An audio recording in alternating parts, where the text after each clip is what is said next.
পাক রব্বুল আলামিন এত মধুর ভাষায় এই সূরাকে নাযিল করলেন।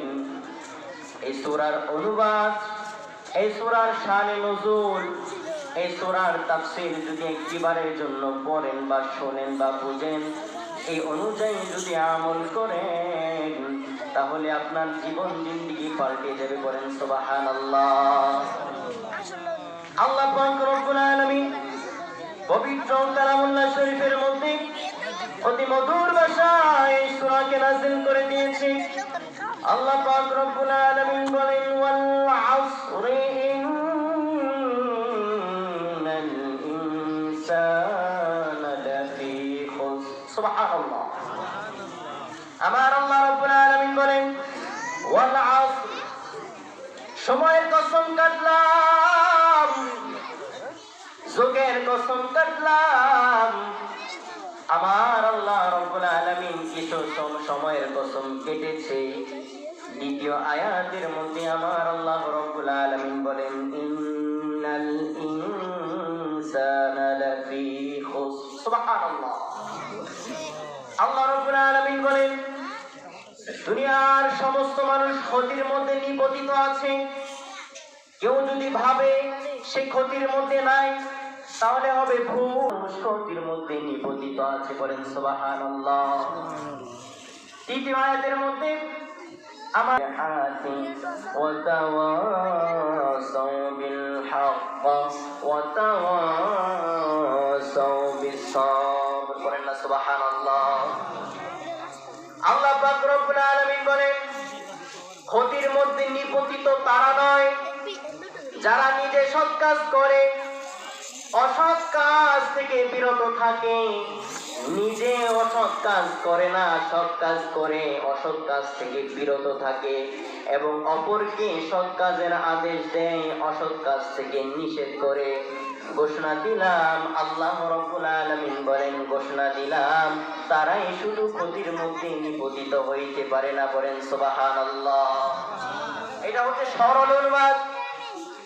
আমি এই কোরআনের তাফসীর খুঁজতে গিয়ে কোরআনের তাফসীর, সবচেয়ে বড় তাফসীর যেটা, সবচেয়ে বড় তাফসীর যেটা জালালাইন, কোরআনের জালালাইন শরীফ তাফসীরের মধ্যে আমি ঢুকে গেলাম। ওইটার মধ্যে আমি আয়াতের তাফসীর খুঁজে পাইলাম। আমার আল্লাহ রাব্বুল আলামিন বলছেন, ওয়াল আসর, সময়ের কসম কাটলাম। আমি যদি কোরআনকে প্রশ্ন করি, এরে কোরআন, আল্লাহ রাব্বুল আলামিন কিসের সময়ের কসম কেটেছে? কোরআন ডাক দিয়ে বলেন, কিছু সময়ের কসম কেটেছে। আমি আবার কোরআনকে প্রশ্ন করলাম, কিছু সময়ের কসম, কতটুকু কসম কেটেছে?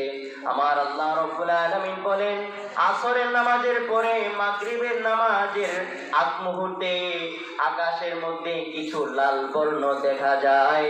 আমার আল্লাহ রাব্বুল আলামিন সেই কিছু সময়ের কসম কোরআন পাকের মধ্যে কেটেছে। বলেন সুবহানাল্লাহ। আমি জাস্টিফাই করতে লাগলাম, এই কোরআনের আয়াত দিয়ে জাস্টিফাই করতে লাগলাম। আল্লাহ রাব্বুল আলামিন কিছু সময়ের কসম কেটে কাটলেন। এই কিছু সময় দিয়ে আমাদেরকে অনেক কিছু বোঝানো হয়েছে। আল্লাহ পাক রব্বুল আলামিন বলেন, তোমাদের দিকে সময় নিয়ে তোমরা তাকাও। জীবন শুরু হওয়ার পর বর্তমান জামানার মধ্যে 60, 70, 80 বছরের বেশি মানুষ বাঁচে না সচরাচর। কথা বলেন ঠিক কিনা? জোরে বলেন। বর্তমান জামানার মধ্যে দেখতে পাচ্ছি 60, 70, 80 এর বেশি, বেশিরভাগই যায় না। কচিতে বিড়িতে 120 বছর বা 100 বছর পাওয়া যায় পত্রিকার মধ্যে, ঠিক কিনা? আমার আল্লাহ রাব্বুল আলামিন বলছে, সময়ের কসম, এই সময়ের কসম দিয়ে তোমাদের হায়াতকে বোঝানো হয়েছে। কখন জানি আজরাইল তোমাদের জানকে কবজ করে নিয়ে যায়। তোমাদের সময় সংক্ষিপ্ত, সংকীর্ণ, খুবই সংকীর্ণ, সংক্ষিপ্ত। এই কিছু সময়ের ভিতরে ঈমান ও আমল তোমরা ঠিক করে ফেলো, না হলে কিন্তু যেই সময় তোমাদের ইন্তেকাল হয়ে যাবে, আজরাইল যেই সময় তোমার জানকে কবজ করতে আসবে, ওই সময় চেষ্টা করলেও ঈমান আমল ঠিক করতে পারবা না। কথা বলেন ঠিক কিনা? আল্লাহ রাব্বুল আলামিন ওয়াল আসর, সময়ের কসম কেটে আরো আমাদের কিছু দিক নির্দেশনা দিয়েছে। বর্তমান বাহ্যিক দৃষ্টিতে দেখতে পাচ্ছি মানুষ 5 বছরেও শিশু মারা যাচ্ছে, আবার 25 বছরের যুবকটা বেঁচে থাকছে। কিছু সময় আবার দেখতে পাচ্ছি 25 বছরের যুবকটা মারা যাচ্ছে, 60 বছরের বৃদ্ধ আবার বেঁচে থাকছে। কথা বলেন ঠিক কিনা? আবার কোন কোন ক্ষেত্রে দেখতে পাচ্ছি 60 বছরের সেই যুবকটা, 60 বছরের সেই বৃদ্ধটা মারা যাচ্ছে, 100 বছরের সেই বৃদ্ধটা বেঁচে থাকছে। আমি প্রশ্ন করলাম বিভাগরে, কারণ কি? কারণ কি? আমাকে বিবেক কোরআন উত্তর দিয়ে বলল, তুমি কি জানো না আসার যদিও একটা সিরিয়াল আছে, যাওয়ার কোন সিরিয়াল নাই। চিৎকার দিয়ে বলেন সুবহানাল্লাহ।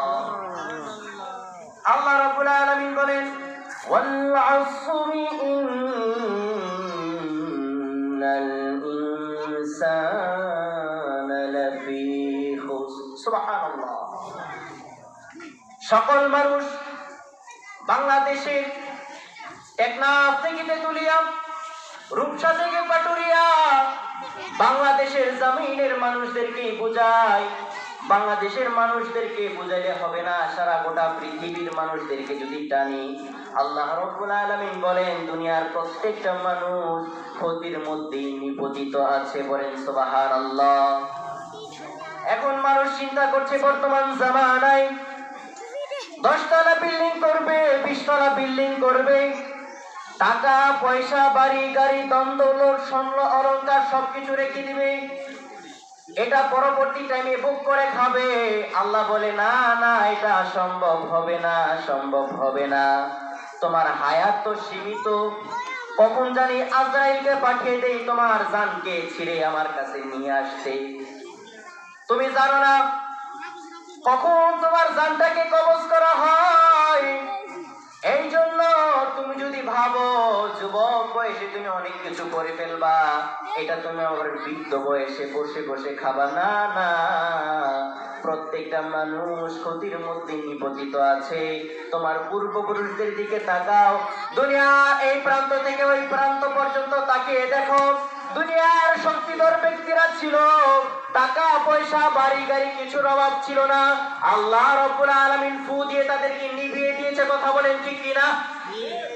আল্লাহ রাব্বুল আলামিন এমন ফু দিয়েছে, 7 তলা বাড়ির মালিক ছিল, 10 তলা বিল্ডিং ছিল, টাকার পাহাড় ছিল, কিন্তু ধনী থেকে সেই ফকির হয়ে গিয়েছে। কথা বলেন ঠিক কিনা?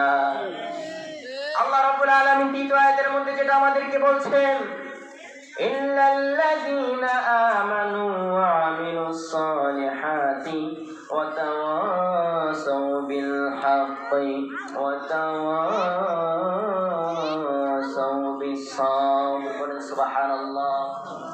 আল্লাহ রাব্বুল আলামিন প্রথম আয়াতের মধ্যে কি বুঝিয়েছেন একবারের জন্য খেয়াল করেন। আল্লাহ রাব্বুল আলামিন কসম কেটেছে, সময়ের কসম, ক্ষুদ্র সময়ের কসম। দ্বিতীয় আয়াতে আমাদেরকে সতর্ক বানিয়ে দিয়েছেন, এরে মুমিন মুসলমান শুনে রাখো, এই দুনিয়ার জমিনের মধ্যে প্রত্যেকটা মানুষ ক্ষতির মধ্যে নিপতিত। ইল্লাল্লাযীনা আমানু ওয়া আমিলুস সালিহাতি ওয়া তাওয়াসাউ বিল হাক্কি ওয়া তাওয়াসাউ বিস সাবর। তবে তারা ক্ষতির মধ্যে নয় যারা নিজে সৎ কাজ করে, অসৎ কাজ থেকে বিরত থাকে, আবার এই সৎ কাজের আদেশ অন্যকে প্রদান করে, আবার অসৎ কাজ থেকে অন্যকে নিষেধ করে। আল্লাহ রাব্বুল আলামিন বলেন, তারা কোনো ক্ষতির মধ্যে নিপতিত নয়। তারা যদিও কখনো কোনো সময় ক্ষতির মধ্যে পড়ে, আমি আল্লাহ পাক রব্বুল আলামিন টেনে টেনে টেনে টেনে তাকে ক্ষতি থেকে উদ্ধার করে দিব। করেন সুবহানাল্লাহ। আমাদের সেই ক্ষতির দরকার নাই যেটা শুধু লসই হয় আর লসই হয়, ঠিক কিনা? আমাদের সেই ক্ষতির দরকার যে ক্ষতি দিয়ে আল্লাহ পাক রব্বুল আলামিন আমি ও আপনাকে পরীক্ষার মধ্যে ফেলে, ঠিক না? আমাদের লসের ক্ষতির দরকার নাই, কিন্তু আল্লাহ পাক রব্বুল আলামিনের পরীক্ষার দরকার আছে কি নাই? জোরে বলেন, what is the holy Quran in which there is nothing wrong? যে কোরআনে নাই কোনো ডাউট, নাই কোনো ভুল, নাই কোনো সন্দেহ, মুমিন মুত্তাকি বান্দাদের জন্য হেদায়েতের বাণী। চিৎকার দিয়ে বলেন সুবহানাল্লাহ। যেহেতু আপনার সময় সীমিত, সেহেতু আপনাকে শুনতে হবে, আপনার পরিবারকে আপনাকেই শুনতে হবে, এবং আপনার পরিবারের মধ্যে যে সন্তান সন্ততি থাকবে, পরবর্তী প্রজন্মের ভবিষ্যৎ, তাকেও আপনি বাবা মা হিসাবে শুনতে হবে। সন্তানের একমাত্র কারণ হচ্ছে খায়রুকুম মান তাআল্লামাল কুরআনা ওয়া আল্লামা। কোরআনের পাখি বানিয়ে দেন আপনার সন্তানকে, দুনিয়া ও আখিরাতের পাখি বানিয়ে দেন আপনার সন্তানকে। কোরআনের পাখি যদি আপনার সন্তানকে বানাইতে পারেন, খায়রুকুম মান তাআল্লামাল কুরআনা ওয়া আল্লামা। দুনিয়ার কোন প্রেসিডেন্ট প্রধানমন্ত্রীর কথাই হাদিসের মধ্যে জানা হয় নাই। যে কোরআন শিক্ষা করে এবং অপর ব্যক্তিকে শিক্ষা দেয়, সেই হচ্ছে দুনিয়ার সর্বোত্তম ব্যক্তি। চিৎকার দিয়ে বলেন সুবহানাল্লাহ। এই জন্য খনিক সময়ের ভিতরে আপনি ও আপনার সন্তান যারাই আছে না কেন, কোরআনের তাকাজা তাগিদ দিবে ইনশাআল্লাহ। যদি কোরআনের তাগিদ দেন, আল্লাহ পাক রব্বুল আলামিন ঘোষণা দিয়েছে, যে ব্যক্তি কোরআন নিজে পড়বে, কোরআনের তাগিদ দিবে, তারা কখনোই পথভ্রষ্ট হতে পারে না, অসৎ কাজের মধ্যে নিপতিত হইতে পারে না, সৎ কাজ ছাড়া। সুবহানাল্লাহ। এই জন্য আমরা যদি সৎ কাজের আদেশ নিতে চাই, একমাত্র কোরআন থেকে নিতে পারবো, ঠিক না? ধরে বলেন, এই কোরআন ছাড়া সম্ভব নয়। এই কোরআন ছাড়া সৎ কাজের আদেশ নেওয়া সম্ভব নয়। আবার এই কোরআন ছাড়া অসৎ কাজ থেকে নিষেধ হওয়া সম্ভব নয়। কথা বলেন ঠিক কিনা? এই জন্য এই কোরআনের সাথে মহব্বত করতে হবে। এই কোরআনটা যেই সময় এক জায়গার মধ্যে আপনারা রেখে দেন, ওই সময় আপনারা যেই সময় আবার এই কোরআনটা ধরতে নেন, ওই সময় ওযু করা লাগে কি লাগে না? জোরে বলেন। এটা কোরআনে, এইটা কোরআন, এটাকে যেই সময় ধরতে নেন, ওই সময় কি করেন? ওই সময় ওযু করতে হয় এই কোরআনকে ধরার জন্য। কোরআনটা ধরে আপনার বুকে নেন, তারপরে চুমা দেন।